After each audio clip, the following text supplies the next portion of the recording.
America Iran యుద్ధాన్ని అయినా అంచనా వేయగలం కానీ హైదరాబాద్ వెదర్ను మాత్రం అసలు ప్రిడిక్ట్ చేయలేం. పొద్దుటి నుంచి నగరంలో ఎండ దంచి కొడితే మధ్యాహ్నం ఒక్కసారిగా వాతావరణం మారిపోయింది. నిప్పుల సూర్యుడిని తరిమేసి చల్లని మేఘాలు సీన్లోకి ఎంట్రీ ఇచ్చాయి. నగరం అంతా కరిమబ్బు నిండిపోయింది. మధ్యాహ్నం 3 గంటలకే చీకటి దృశ్యం ఆవిష్కృతమైంది. శీతల పవనాలు సిటీ జనులను పలకరిస్తున్నాయి. నగరంలో పలు చోట్ల జల్లులు పడుతున్నాయి. వెదర్ చూస్తుంటే వరుణుడు స్ట్రాంగ్ బ్యాటింగ్ చేసేట్లు కనిపిస్తున్నాడు. నగరం అంతా భారీ వర్షం ఖాయంగానే కనిపిస్తుంది.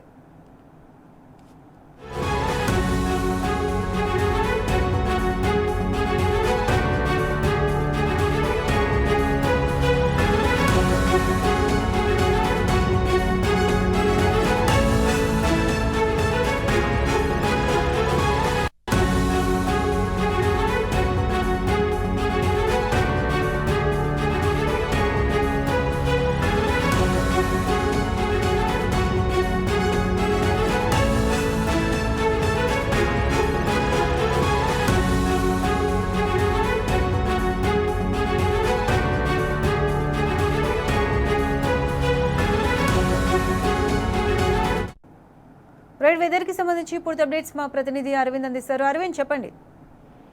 ఏదైతే చూసుకుంటే తెలంగాణలో ద్రోణి ప్రభావం కూడా ఉందని కూడా వాతావరణ అధికారులు స్పష్టంగా తెలియజేశారు. రానున్న 3 రోజుల పాటు కూడా నగరంలో అటు కొన్ని చోట్ల భారీ వర్షం ఉంటుంది, మరికొన్ని ప్రాంతాల్లో మాత్రం తేలికపాటి వర్షం ఉంటుందంటూ కూడా ఇప్పటికే వాతావరణ అధికారులు హెచ్చరికలు కూడా జారీ చేశారు. ఏదైతే అటు ఆదిలాబాద్, నిజామాబాద్, జగిత్యాల, కొత్తగూడెం, భద్రాద్రి ఈ జిల్లాలో కూడా కొంచెం ఈ రోజు సాయంత్రం కానీ మధ్యాహ్నం కానీ తేలికపాటి వర్షాలు కూడా ఎక్కువ కొట్టే అవకాశాలు ఉన్నాయి. ఎక్కువ వడగళ్ల ప్రభావం కూడా ఎక్కువగా ఉంటుందంటూ కూడా వాతావరణ అధికారులు తెలియజేశారు.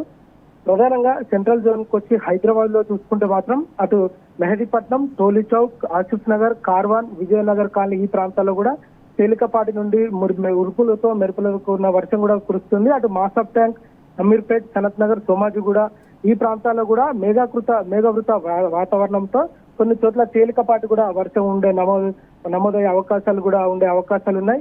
అటు వనస్థలిపురంలో అటు ఎల్బీ నగర్, నాగోల్ ఈ ప్రాంతాల్లో కూడా తేలికపాటి కూడా వర్షం కొన్ని ప్రాంతాల్లో కురిసే అవకాశాలు కూడా ఉన్నాయని కూడా వాతావరణ అధికారులు తెలియజేశారు. అటు రంగారెడ్డి జిల్లాలో కూడా కొన్ని ప్రాంతాల్లో తేలికపాటి వర్షం ఉంటుంది, మరికొన్ని ప్రాంతాల్లో మాత్రం వడగళ్లతో కూడిన వర్షం కూడా ఉంటుందంటూ కూడా ఇప్పటికే వాతావరణ అధికారులు హెచ్చరికలు కూడా జారీ చేశారు. అటు ద్రోణి ప్రభావం కూడా తెలంగాణ రాష్ట్రంలో ఎక్కువ ప్రభావం ఉంటుంది.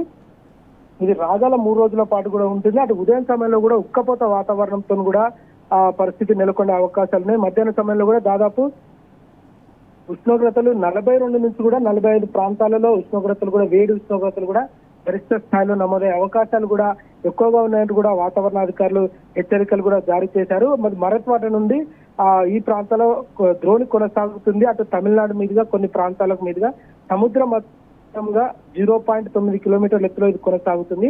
ఇది మహారాష్ట్ర, తెలంగాణ, కర్ణాటక, ఆంధ్రప్రదేశ్ ఈ 3 రాష్ట్రాలను కూడా ప్రభావితమయ్యే అవకాశాలు కూడా చాలా తీవ్రంగా ఉన్నాయంటూ కూడా వాతావరణ అధికారులు హెచ్చరికలు కూడా జారీ చేశారు. ఏదేమైనప్పుడు కూడా అటు ఎండ వేడి వాతావరణంతో కూడిన వాతావరణం ఉంటుంది. అటు మేఘావృతం వాతావరణం, అటు కొన్ని ప్రాంతాల్లో తేలికపాటి వర్షం ఉంటుంది, కొన్ని ప్రాంతాల్లో మాత్రం ఉరుములు మెరుపులతో కూడిన వర్షం కూడా ఉంటుందంటూ కూడా వాతావరణ అధికారులు ఇప్పటికే హెచ్చరికలు కూడా జారీ చేశారు.